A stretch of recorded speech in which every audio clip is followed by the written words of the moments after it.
Livro de 2ª Crônica, capítulos 19 a 22. Quando Josafá, rei de Judá, voltou em segurança a seu palácio em Jerusalém, o vidente Jeú, filho de Hanani, saiu ao encontro dele. Porque o rei ajuda os perversos e ama os que odeiam o Senhor? Perguntou-lhe Jeú. Por causa disso, o Senhor está muito irado com você, mas ainda há algo de bom em você, pois removeu os postes de Aserá de toda a terra e buscou a Deus de todo o coração. Josafá morava em Jerusalém, mas saía para visitar o povo por todo o território, desde Berseba até a região montanhosa de Efraim, a fim de animar todos a voltarem para o Senhor, o Deus dos seus antepassados. Nomeou juízes na terra em todas as cidades fortificadas e lhes disse: sejam cuidadosos, lembrem-se de que não estão julgando para agradar as pessoas, mas para agradar o Senhor. Ele estará com vocês sempre que derem um veredito. Temam o Senhor e julguem com integridade, pois o Senhor nosso Deus não tolera injustiça, nem parcialidade, nem suborno. Em Jerusalém, Josafá nomeou alguns levitas, sacerdotes e chefes de famílias de Israel para julgarem os casos que envolvessem a lei do Senhor e questões civis. Estas foram suas ordens para eles. Hajam sempre no temor do Senhor com fidelidade e coração íntegro. Toda vez que chegar até vocês uma causa de seus compatriotas israelitas de outras cidades, seja de homicídio, seja de outra violação da lei dos mandamentos ou dos decretos ou estatutos de Deus, advirtam-nos para que eles não pequem contra o Senhor, a fim de que a ira dele não venha sobre vocês e sobre eles. Se agirem desse modo, estarão livres da culpa. Amarias, o sumo sacerdote, terá a última palavra nos casos relacionados ao Senhor. Zebadias, filho de Ismael, líder da tribo de Judá, terá a última palavra em todas as questões relativas ao reino.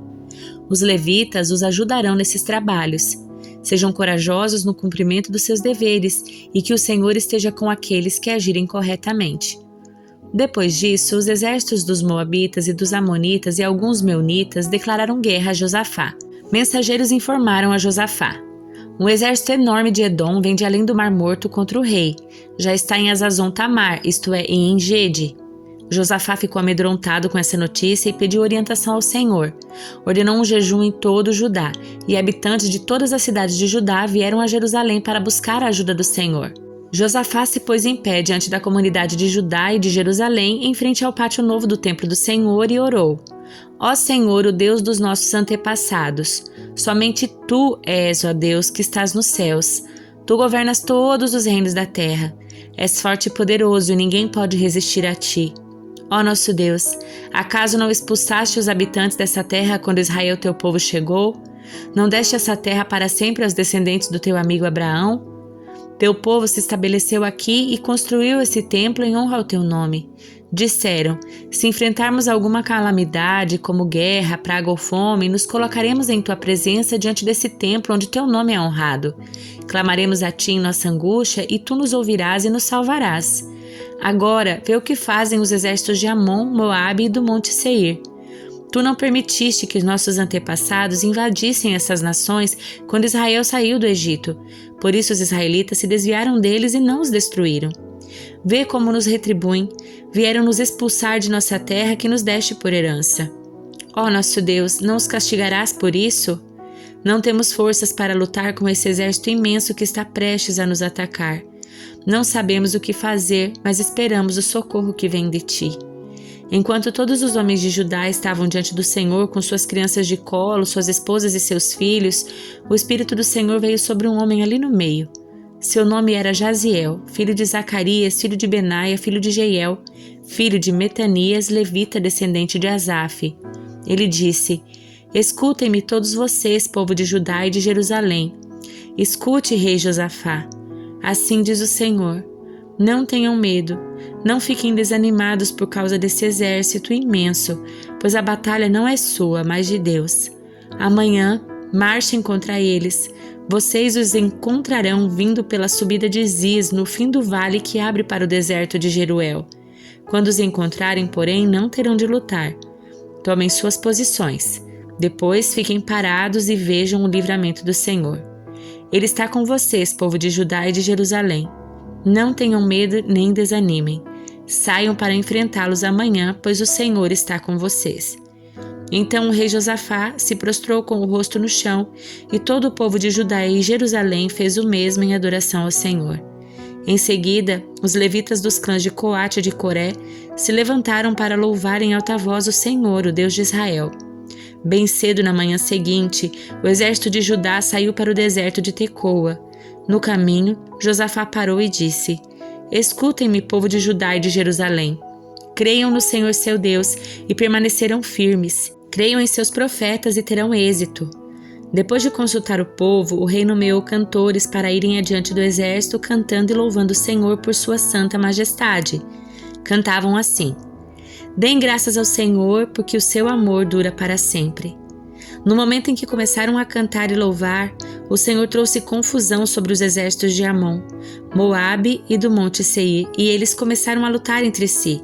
Os exércitos de Moabe e Amon se voltaram contra os seus aliados do Monte Seir e mataram todos eles. Depois que haviam destruído o exército de Seir, começaram a atacar uns aos outros. Quando os homens de Judá chegaram ao local de onde se avista o deserto, viram apenas cadáveres no chão, até onde se podia enxergar. Não escapou nenhum só dos inimigos. O rei Josafá e seus homens saíram para recolher os despojos. Encontraram grande quantidade de suprimentos, roupas e outros objetos de valor, mais do que eram capazes de carregar. Haviam tantos despojos que levaram 3 dias para recolher tudo. No 4º dia, reuniram-se no vale de Beracá, que recebeu esse nome depois daquele dia, pois louvaram o Senhor ali. Por isso, até hoje é chamado de Vale de Beracá. Então, todos os soldados de Judá e de Jerusalém voltaram com Josafá à frente, muito alegres porque o Senhor lhes tinha dado vitória sobre os seus inimigos. Entraram marchando em Jerusalém ao som de harpas, liras e trombetas e foram ao templo do Senhor. Quando todos os reinos vizinhos souberam que o próprio Senhor havia lutado contra os inimigos de Israel, o temor de Deus veio sobre eles, e o reino de Josafá teve paz, pois seu Deus lhes deu descanso de todos os lados. Assim, Josafá reinou sobre a terra de Judá. Tinha 35 anos quando começou a reinar e reinou em Jerusalém por 25 anos. Sua mãe se chamava Azuba e era filha de Sili. Josafá foi um bom rei que seguiu o exemplo do seu pai, Asa, e fez o que era certo aos olhos do Senhor.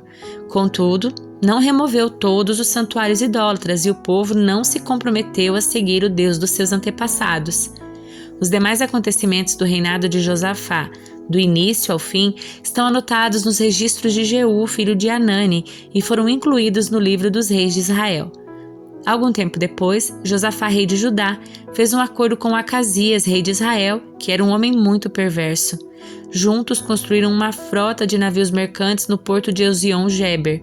Então Eliezer, filho de Dodava, de Maressa, profetizou contra Josafá, dizendo: Porque você se aliou ao rei Acasias, o Senhor destruirá o que você construiu. Assim, as embarcações naufragaram e nunca chegaram a navegar. Quando Josafá morreu, foi sepultado com seus antepassados na cidade de Davi. Seu filho Jeorão foi seu sucessor. Os irmãos de Jeorão e os outros filhos de Josafá foram Azarias, Jeiel, Zacarias, Micael e Cefatias. Todos foram filhos de Josafá, rei de Judá. Seu pai tinha dado a cada um deles presentes caros de prata, ouro e objetos de valor, e também algumas das cidades fortificadas de Judá. Contudo, nomeou Jeorão para ser seu sucessor, pois era o filho mais velho.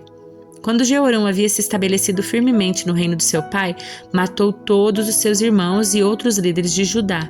Jeorão tinha 32 anos quando começou a reinar e reinou em Jerusalém por 8 anos. Seguiu o exemplo dos reis de Israel e foi tão perverso quanto a família do rei Acabe, pois se casou com uma das filhas de Acabe. Jeorão fez o que era mal aos olhos do Senhor. Mas o Senhor não quis destruir a dinastia de Davi, pois havia feito uma aliança com Davi e prometido que seus descendentes continuariam a brilhar como uma lâmpada para sempre. Durante o reinado de Jeorão, os edomitas se rebelaram contra Judá e proclamaram seu próprio rei. Então Jeorão saiu com todo o seu exército, todos os seus carros de guerra. Os edomitas cercaram o rei e os comandantes dos seus carros, mas ele saiu à noite e os atacou. Ainda assim, até hoje Edom é independente de Judá. A cidade de Líbna também se rebelou nessa ocasião. Tudo isso aconteceu porque Jeorão havia abandonado o Senhor, o Deus dos seus antepassados. Havia construído santuários idólatras na região montanhosa de Judá e levado o povo de Judá e de Jerusalém a prostituir-se e desviar-se. Então o profeta Elias escreveu esta carta para Jeorão. Assim diz o Senhor, o Deus dos seus antepassados: você não seguiu o bom exemplo do seu pai Josafá, nem do seu avô Asa, rei de Judá. Em vez disso, tem sido tão perverso contra os reis de Israel e tem levado o povo de Jerusalém e de Judá a prostituir-se, como fez o rei Acabe em Israel. E chegou a matar seus próprios irmãos, homens melhores que você. Por isso, agora o Senhor está prestes a castigar você, seu povo, seus filhos, suas esposas e tudo que lhe pertence com uma terrível praga. Você sofrerá de uma séria doença intestinal que se agravará a cada dia até que os seus intestinos saiam do corpo. Então o Senhor instigou os filisteus e os árabes que moravam perto dos etíopes a atacarem Jeorão. Eles marcharam contra Judá, romperam suas defesas e levaram tudo o que era de valor do palácio real e também os filhos e as esposas do rei. Somente Acasias, seu filho mais novo, foi poupado. Depois de tudo isso, o Senhor feriu Jeorão com uma doença intestinal incurável. Ela se tornou cada vez mais grave e, ao fim de 2 anos, seus intestinos saíram do corpo e ele morreu em agonia. Seu povo não fez nenhuma fogueira em sua homenagem como haviam feito para seus antepassados. Jeorão tinha 32 anos quando começou a reinar e reinou em Jerusalém por 8 anos. Ninguém lamentou sua morte. Ele foi sepultado na cidade de Davi, mas não no cemitério dos reis. Então, o povo de Jerusalém proclamou Acasias, filho mais novo de Jeorão, o novo rei, pois os bandos de saqueadores que vieram com os árabes tinham matado todos os filhos mais velhos de Jeorão. Assim, Acasias, filho de Jeorão, reinou em Judá. Tinha 22 anos quando começou a reinar e reinou em Jerusalém por 1 ano. Sua mãe era Atalia, neta do rei Omri. Acasias também seguiu o exemplo da família do rei Acabe, pois sua mãe o incentivou a praticar o mal. Fez o que era mal aos olhos do Senhor, como a família de Acabe.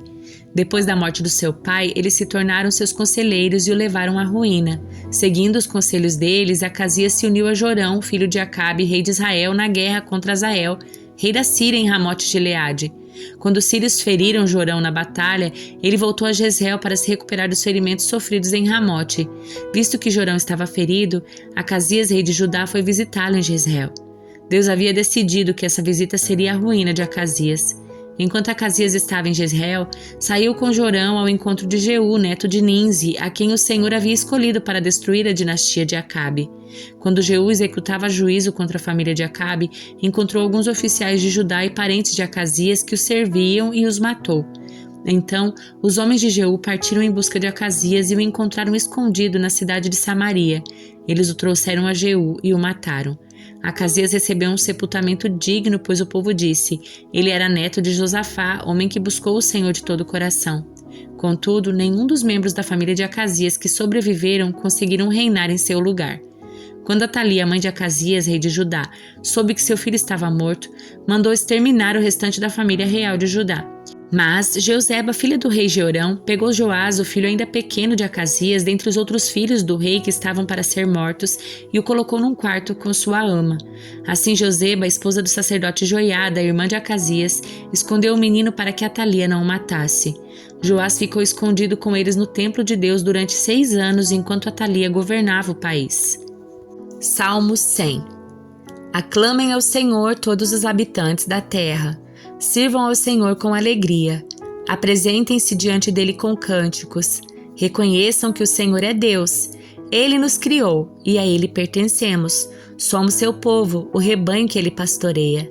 Entrem por suas portas com ações de graças e em seus pátios com cânticos de louvor. Deem-lhe graças e louvem o seu nome, pois o Senhor é bom. Seu amor dura para sempre e sua fidelidade por todas as gerações. Segunda carta a Timóteo, capítulo 2. Meu filho, seja forte por meio da graça que há em Cristo Jesus. Você me ouviu ensinar verdades confirmadas por muitas testemunhas confiáveis. Agora ensine-as às pessoas de confiança que possam transmiti-las a outros. Suporte comigo o sofrimento como bom soldado de Cristo Jesus. Nenhum soldado se deixa envolver em assuntos da vida civil, pois se o fizer não poderia agradar o oficial que o alistou. O atleta não conquista o prêmio se não seguir as regras, e o lavrador que trabalha arduamente deve ser o primeiro a colher o fruto do seu esforço. Pense no que estou lhe dizendo. O Senhor o ajudará a entender todas essas coisas. Lembre-se de que Jesus Cristo, descendente do rei Davi, ressuscitou dos mortos. Essas são as boas novas que eu anuncio, e por causa disso sofro e estou preso como um criminoso, mas a palavra de Deus não está presa. Portanto, estou disposto a suportar qualquer coisa se isso trouxer salvação e glória eterna em Cristo Jesus para os que foram escolhidos. Essa é uma afirmação digna de confiança. Se morrermos com Ele, também com Ele viveremos. Se perseverarmos com Ele, reinaremos. Se o negarmos, Ele nos negará.